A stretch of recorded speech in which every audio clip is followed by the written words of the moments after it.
ત્યાં કામ કરો પણ પોતાનું ધ્યાન પહેલાં રાખો, બરાબર? એવું કોઈ કામ ના કરો કે જેથી કરીને તમને નુકસાન થાય, બરાબર? હવે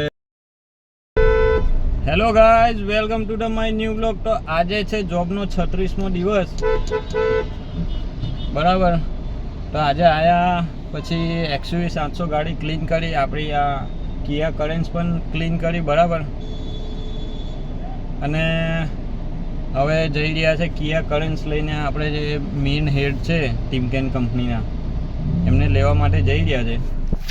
જોઈ શકો છો, આ ગાડી લઈને નીકળી ગયા છે, બરોબર ને? સર્કલ પર ઊભા છે. તો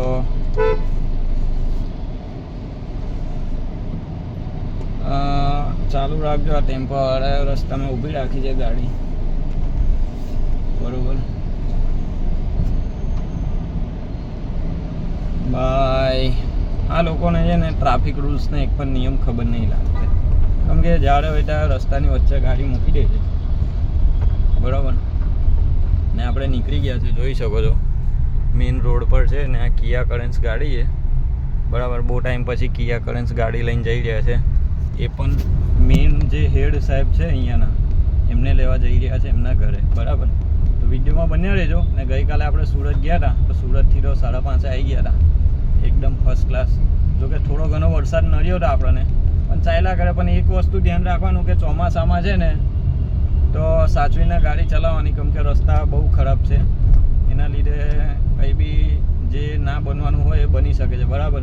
તો ધ્યાન રાખજો. ને હવે હું સાહેબને લેવા જાઉં છું, તો તમે વિડીયોમાં બન્યા રહેજો. હજુ આખા દિવસમાં શું કરીએ છીએ, શું નહીં કરતા, એ તમને બતાવીશું, બરાબર? તો વિડીયોમાં બન્યા રહેજો. હર હર મહાદેવ.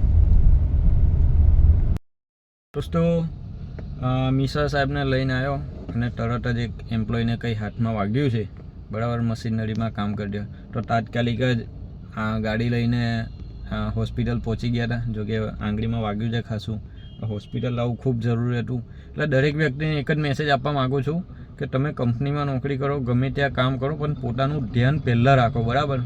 એવું કોઈ કામ ના કરો કે જેથી કરીને તમને નુકસાન થાય, બરાબર? હવે જીતુભાઈ આવે છે એમ્બ્યુલન્સ, એટલે એમ્બ્યુલન્સ લઈને આવે એટલે પછી આપણે જઈએ પાછા કંપની પર. એટલે જેમ બને એમ ધ્યાન રાખો પોતાનું. હર હર મહાદેવ. તો દોસ્તો, એમાં એવું છે કે એમ્પ્લોયને વાગ્યું હતું, તો હવે લાલુભાઈને એમ્બ્યુલન્સ લઈને આવી ગયા છે, તો આપણે પાછા કંપની પર જઈ રહ્યા છે, બરાબર? તો જેવો મિશ્રા સાહેબને લઈને આવ્યો ને એવું પાછું જવું પડ્યું, પાછું એમ કરવું પડ્યું, બરાબર? તો કે કંઈ વાંધો નહીં, ચાલ્યા કરે, જિંદગી છે. અને જિંદગી ઇમ્પોર્ટન્ટ બનાવો, કેમ કે આ વાગે ને એની જવાબદારી કોઈ લે નહીં. એ તમને જ દુખશે ને તમને જ એ થશે, બરાબર? તકલીફ. એટલે બીજું તો કંઈ કહેતો નહીં, બસ સાચવીને રહો ને જિંદગી જીવો. એ નોકરી કરો, પોતાનો ધંધો કરો, કંઈ બી કરો, પણ સાચવીને કરો. તો વિડીયોમાં બન્યા રહેજો. હર હર મહાદેવ.